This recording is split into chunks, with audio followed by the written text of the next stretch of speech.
Yeah, so yesterday was a really exciting day for me and for the team.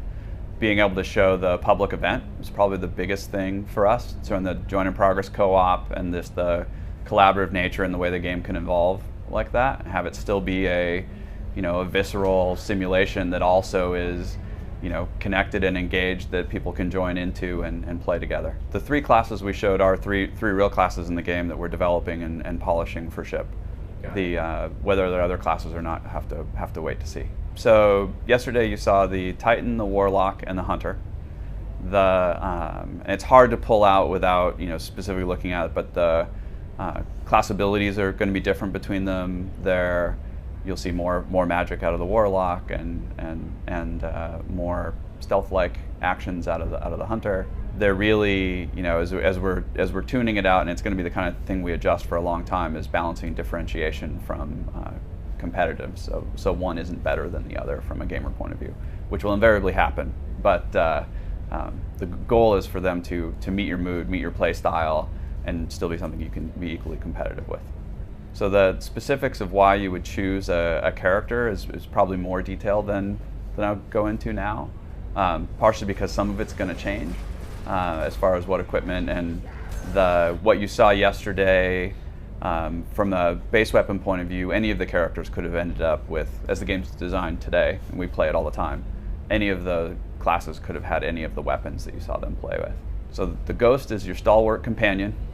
He's there to help guide you, help light your way, and to hopefully add some more, flavor to the world as you play through it. I think the biggest difference that you can see right away in the demo between Cortana and the Ghost is the Ghost has a physical form in the world, and as you saw in the demo, as he goes off and turns the lights on in the space, he's actually going out and interacting with the world. And Cortana did a little bit of that, but not nearly the same as far as having a real physical form, a presence that takes action in the world. It's highly likely that the Ghosts will be customizable by the player, yes. But yeah, in the gameplay demo, you were looking primarily at the Fallen. I think it was the House of Devils. The Fallen are they're a proud race, a race of long heritage that has been pushed through the world of Destiny, scavenging, collecting, fighting for what they want to claim in the world.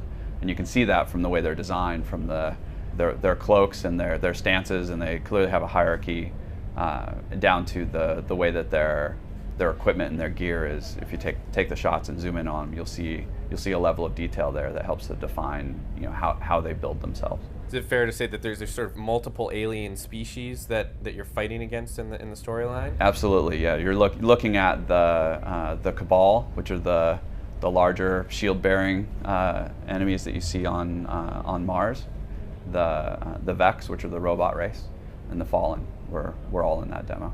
Got it. So those sort of three alien species will all be distinct enemies fighting against humanity, but not necessarily together.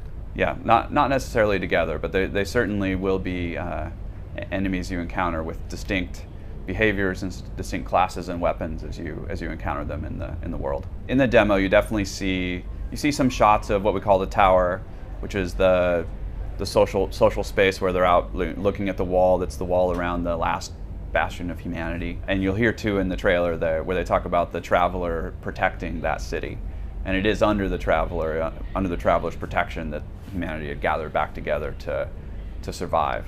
And it is in old Russia that we go to, see what's going on there, and figure out what's there that you can bring back to make yourself stronger, to make humanity stronger. The system that governs power usage, I don't think we're going into a lot of detail on. You will find that there's a good variety of them, and they are best used in grouped combat. Absolutely, Rixus could be described as a mini-boss. Yeah, he's named, fictionally motivated, has a custom set of abilities, as you saw in there, as he's warping and doing an area effect attack, and is definitely a tougher opponent that's better tackled in groups.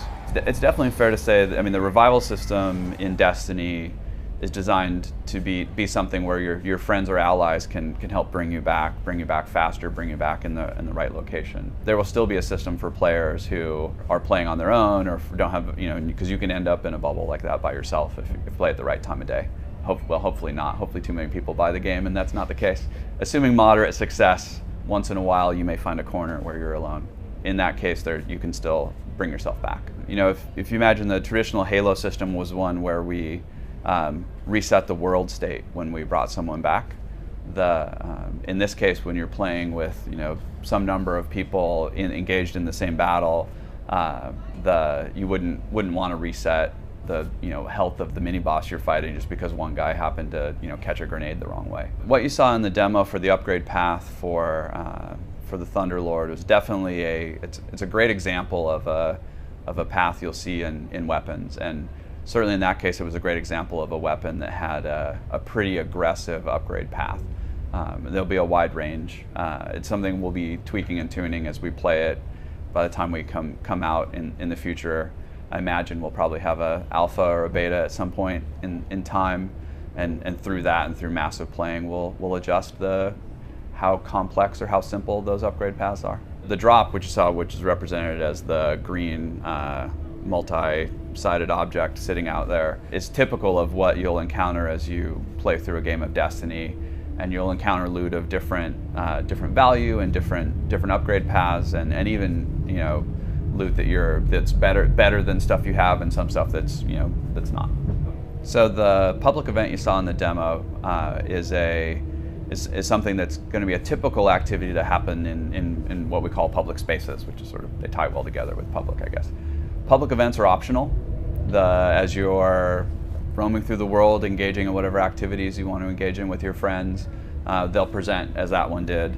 And you can choose to go and engage them, or if you're already on some other path and you don't want to go and go after it, you're free to move on and do that. So they happen in our public spaces, which are spaces where friends can always be joining you, and if you don't have a friend that's coming to join you and there's room in the public space, matchmaking will bring new players in and new groups of players in to play with you. The public event that we showed in the demo is a great example of one type of public event. And you know, we currently have many types of public events that that vary in approach and challenge for solution by the player. And I'm sure that one, now that we showed it at E3, is one that will stick well because it's actually really fun to play too. And we'll see how many of the other ones stick by the time we ship. So there are a lot of parts of the game that we didn't show in the demo that I'm excited to have the world see and play, but I'm not going to talk about what they are at this point. I think that should cover it. Yeah. Any additional questions? No, I think that was great. Thanks for coming by and asking me questions. No problem. Yeah. Cool.